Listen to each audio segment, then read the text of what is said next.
What's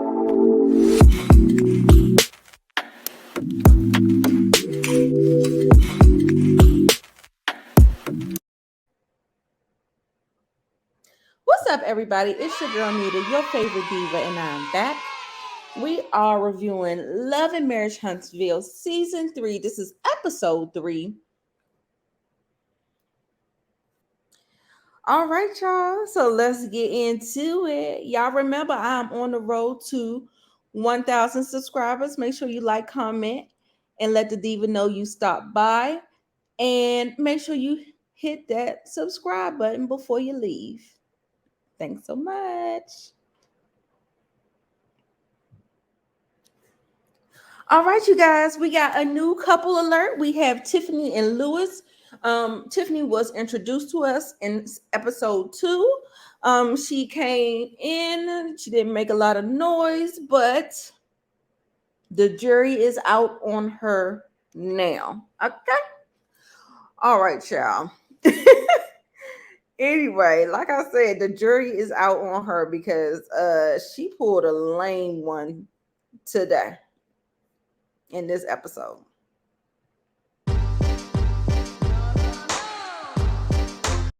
So we start out with Tisha coming over Mel's house. This is the first time she's been in her house. She bought a gift, you know. They're showing all the flashbacks of how their love-hate relationship is. And yeah, I'm like looking around like, what? I mean, I guess they did say that they wanted to be in a better space. So they're trying, right? So they got the pleasantries, and Tisha gives her with a bottle of champagne from the place Black. Mel is gracious. She pops out the wine, and all of that. They got good conversation. Hold on, let me go back to that because I thought I had another picture. I'm sorry. They're talking about their relationship, where it is at this point. Tisha gifts her with a bottle of champagne, the chocolate champagne. Mel is very gracious. She goes in there, she opens up a bottle of wine, they're having conversation, all that fake. Mel got that fake shit down pat, right? They have a nice conversation. They are really trying. Tisha is talking about her new endeavors that she is just so proud about. Then she talks about this. Then Mel talks about discovering things about herself. Learning how to love herself again and learning how to fall in love with the things that she's been doing. So then, after she has her little spiel, she asked Tisha about her marriage, and she said COVID brought them together. But she wants some romantic time. And I'm like, okay, so y'all been together all through COVID. Y'all haven't been able to be romantic. But okay, that's what she said. She wants some romantic time. Or I would say I would like to be romanced. But that's just me. He's been busy with the new development deal. Now, Marceau's dealings is always steeped in working. I said, I got your number, Marceau. They was laughing about what can we do? She was like, I bought a sex toy and Marceau threw it out. I said, what? I said, what kind of insecurities he got? That you a sex toy? Okay. Whatever. My ex-husband used to be like that too. Mel suggests that maybe they should go to a therapist. You don't just have to go to a therapist when things are bad. And I'm glad Tisha was in a mind space to receive it without any shade, which it wasn't none. I didn't detect any shade in that comment.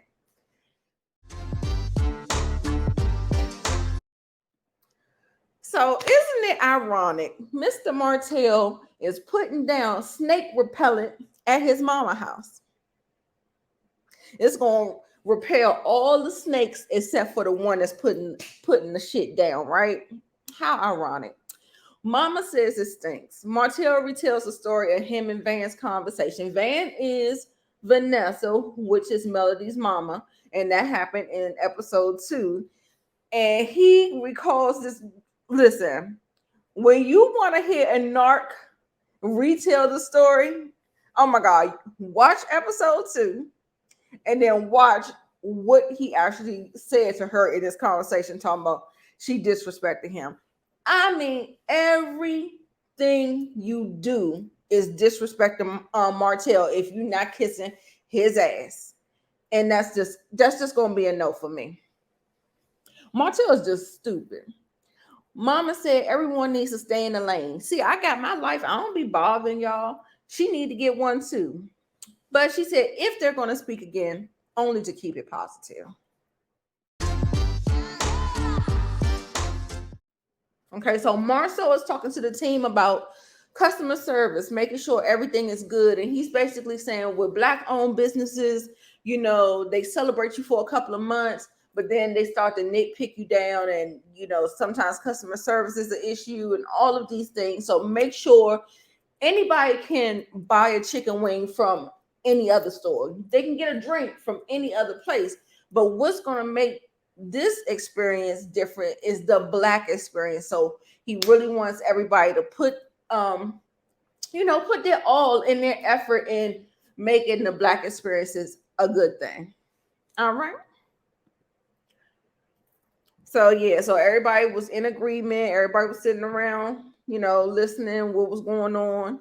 And he was like, Jalen should really be having this conversation with them. So then he ends up sitting down with Jalen, saying that, in self-reflection of what you've been doing, what can be done better. He says, because I didn't have any experience, I think I'm doing very well. Marceau says, excuses aside, Jalen was like, what excuse? He said, when y'all came to me asking me to do this, I said I needed training. I like how Marceau is holding Jalen accountable, telling him it's his responsibility and the buck stops with you. Like you can't pass it on, but they didn't do their part. So yes, let's put it right back on you, because he actually was sitting up there trying to put the whole operation on Jalen, talking about it ain't nobody but you. You the only person. He said, no, I got 2 other people, the owners, Tisha and Marcel. So I was like this, yes, come on, Jalen, stand up for you. He was like this. He said, Marcel, he's not a good teacher. He's a good speaker.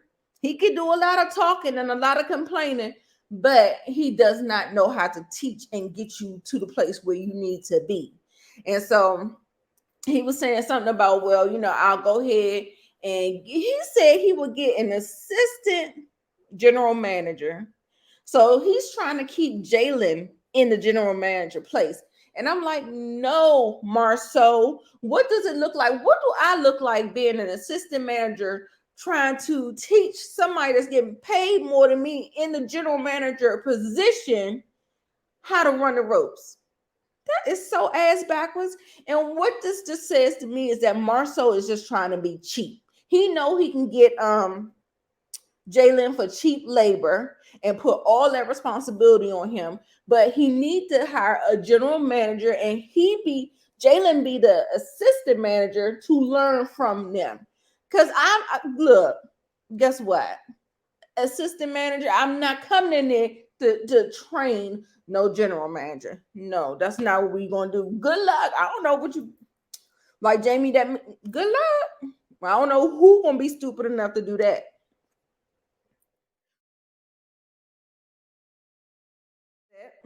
So then next scene we have Martell meeting up with Vanessa. They're meeting on a park bench because things were still tense from episode 2. There still was no hug. He just went to go sit down. He was talking about how he was disrespected. And I'm just like, all she did was put her hand up and was like, that's okay. I don't even want to have this conversation. And that is disrespect to Martell. Martell, go suck an egg. Nigga, what the fuck is wrong with him? He is so fucking bitch made. I can't stand him. Ooh, child. So Van ended up breaking down all of the disrespect that he's done to her. She says that she forgives him for all the pain he's caused her. She said, let's get in a situation, a relationship where the kids have a family unit still, even though we're in separate households. He said he loves his family. He asked her to marry me. I guess so. Ain't that what the man's supposed to do, child? Child.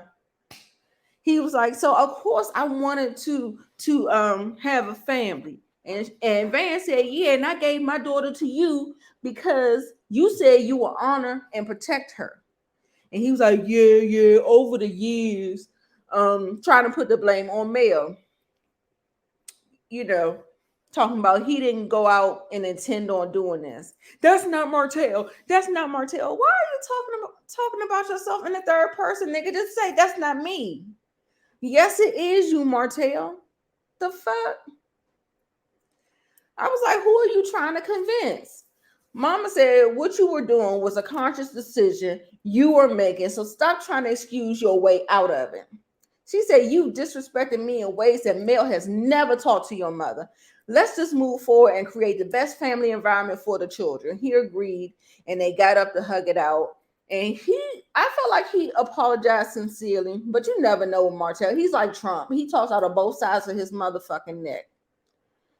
So anyway, Vanessa is a very, very lovely lady. Her spirit rings true to be very sweet, very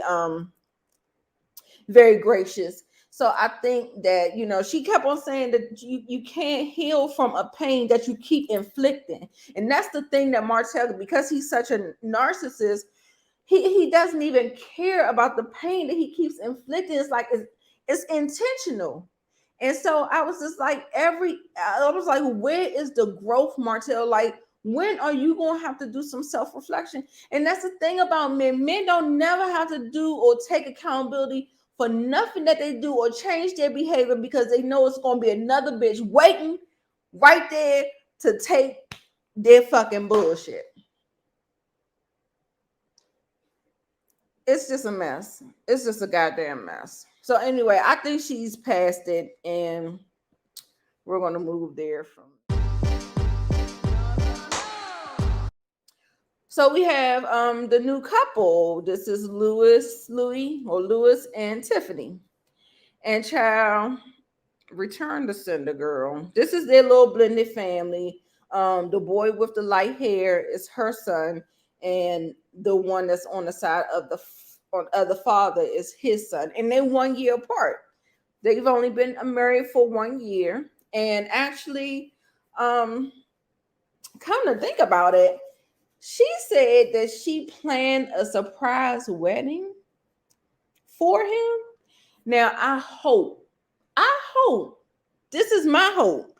I hope that he had already proposed to her and they were engaged and she just did the wedding, on her own and did a surprise wedding and he didn't have to be bogged down in nothing. And they did this big, big, spectacular thing at the new baseball stadium in Huntsville. They said it was all over the blogs and stuff like that. Now, that is the only way my head is going to wrap around this thing. But I don't know more details yet. The details is pretty sketchy. They keep on saying little things here and there. So I don't know. So anyway, jury's out on them. They're having a conversation. She was telling him that Mel wants some interns, maybe 4 or 5 interns, to handle her side business ventures. So I think she has like 3 different aspects of her business, like 3 different legs, like the real estate leg, that she got the mommypreneur leg, and then she also has the singing, the music career. And so she wanted people to be handling day-to-day things for her and get this experience. And she wanted people from her HBCU, and I think she went to A&M or something like that. So yeah, so she told him all of that. Moving on. Okay, so this is Tisha getting to Houston. She's in Houston. She gets out of her Uber. They bring her bags around and everything. And so she is checking into the hotel, and she's in the hotel by herself, even though her and Marceau was supposed to go. Marceau always got some shit with him. Oh, I'm gonna be there a day late. I bet you are, Marcel. Something with the business came up. What exactly came up with the business, Marcel? Can I know? He full of shit too. So this is pretty much Tisha talking to Marcel on the FaceTime. And he's talking about some of the things that he's going through, like the labels for either the cups or the coolers or the champagne bottles or something. They were half-ass done. He's pissed off. He got to handle all that stuff. So they going back and forth. She actually she actually talked about having some romantic time. She wanted to have some romantic time. And he was like, oh, baby, if you just want to have sex, we could just have sex. She said, no, I want some romance. I was like, girl. He was like, I was gonna do the whole candlelight dinner and do all that stuff, but why don't we just save the money and just have sex? I said, Lord have mercy, Jesus. Girl, he out here thinking he ain't gotta do nothing to keep you, girl. Nothing. The bare minimum. I'm gonna need you to make him step it up. Moving on.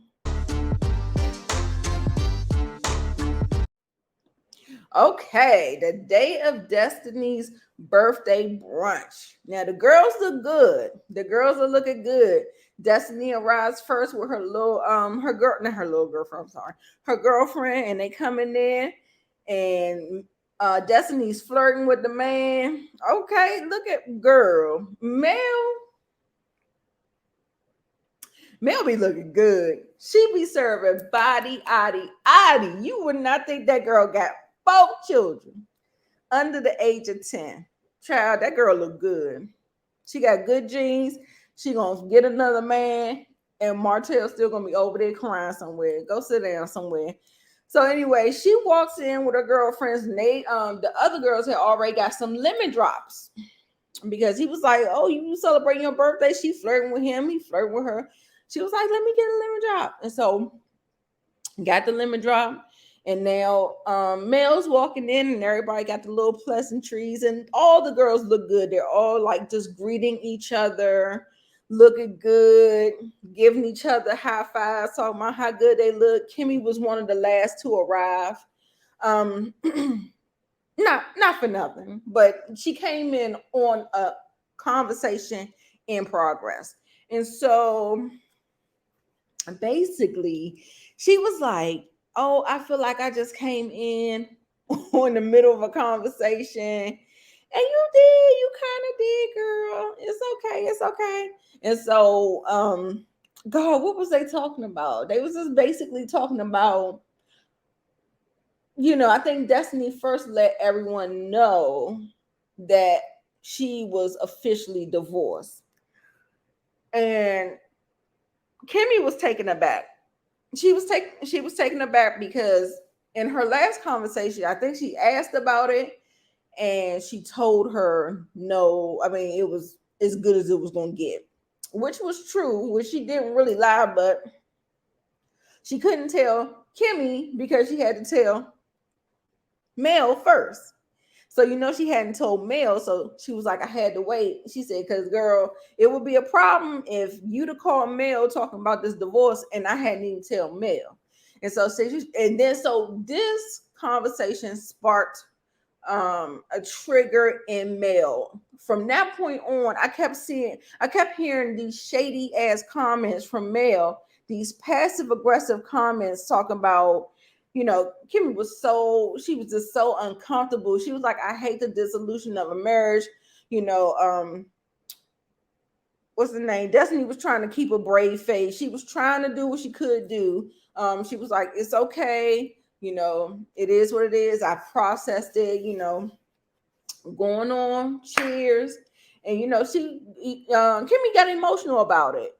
And then, like I said, Mel had these little stabby, like these little shady comments in the middle of the conversation. She was saying that, I know you probably ain't know. I'm not surprised because she don't tell nobody nothing. Like, I mean, she just kept on like reiterating these things. And so then I think Destiny, oh no, here's Tiffany. Tiffany came in and greeted her. Okay, so then we were sitting there, and this is when the shit started.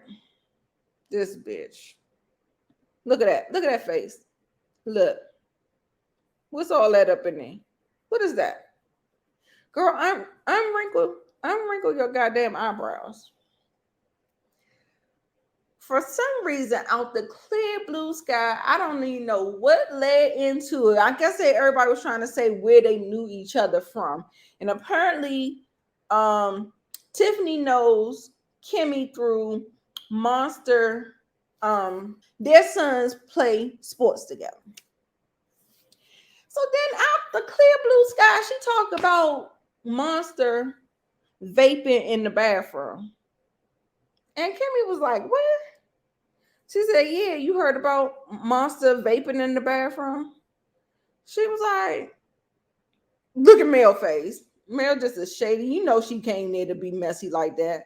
Kimmy was like, what, bitch? She said, oh, that's a Maurice question. Then she got mad at her confessional because she mad at Maurice because Maurice keep on doing her like that. He keeps on keeping her out of the loop. Like she has no say so around Monster, and he just keeps her at a distance. Like he doesn't involve her in anything. He doesn't even tell her anything, and it's just like it's so frustrating to Kimmy, and it's frustrating to me because that's not the case, especially when I be sitting up here doing stuff for Monster. But you know, men always want you for the domestic part, but they don't want the other part. No, you get all of it. You get all of this. That's what you get. So then I guess they breezed over that little thing. And she was just like in her confessional, she was like, I cannot believe she's sitting up here telling a whole child's business to a bunch of strangers that don't even know my son. Like, you know, like it was so random and stupid. Like that was strike one, Tiffany. Then now that the cat is out the bag about Jalen, she was like, you remember at the brunch? I mean, she said at the other brunch with just me and you were saying that my son had a crush on you. And they rolled the beautiful bean footage, and yes, it was a whole conversation. But Destiny asked, well, what would you think about that? She was like, well, I ain't got to think about that because you married. But context gives you that she was newly divorced. So now she's like, what? She was like, girl, I know you ain't thinking about my son like that, because she flipped her hair when she said something about Jalen. She flipped that hair. I was like, oh, girl. And Kimmy caught it. She was like, now I don't know how old Destiny is, but I want to say she is in her 30s. I'm quite confident in saying that she's in her 30s. But everybody was having a cute little kiki over there. It was so cute. It was funny. It was lighthearted. Destiny was cracking up because I don't know if she'd been thinking about it or not, but that's where it was. So everybody having a good time. Then this bitch here again says something else. Don't trust somebody that got their eyebrows down like that. Yeah, I don't know. It's just something about that eyebrow shape. You just look like you up to no good, girl. You look like you're up to no good. What y'all think about her? Girl, Tiffany, she rubbed me wrong. Y'all saw the thumbnail. She got one more time because here's her second strike. So she goes to Destiny and puts out around the table talking about her ex-husband was at a ball or at an event without her or with another woman. I said, girl. Everybody was like, well, do he got a business partner? It might have been a business partner. It might have been all good, all to the good. And Tiffany know goddamn well. Why I just even said, Harpo, who this woman? She was like, you know what? She put that church finger up and she went on to the bathroom to get herself together. And this bitch gonna sit up here and talk about, I don't know what she got her panties all in a bunch because I was just letting her know where she know me from. I'm sorry she took it the wrong way. It wasn't no big deal. And I'm just like, my ex-husband with another woman and I just got divorced and I just have a brand new baby. And you don't know what the big deal about that is. Bitch, and I didn't even invite you to the party. So yeah, no. Strike number 2, bitch. You got one more and I'm not going to see it for you no more. I'm going to be on that ass. I'm going to be on that neck. Child, you got one more. You got one more strike. All right, y'all. So that was that. So anyway, what did y'all think about the episode? The episode was cute to me. I always enjoy loving Nurse Huntsville. Out of a 1 to 10, I rate this an 8. I guess a solid 8. Yeah. All right, you guys. Make sure you like, comment, and subscribe, and make sure you come back. All right. See you in the next video. Bye.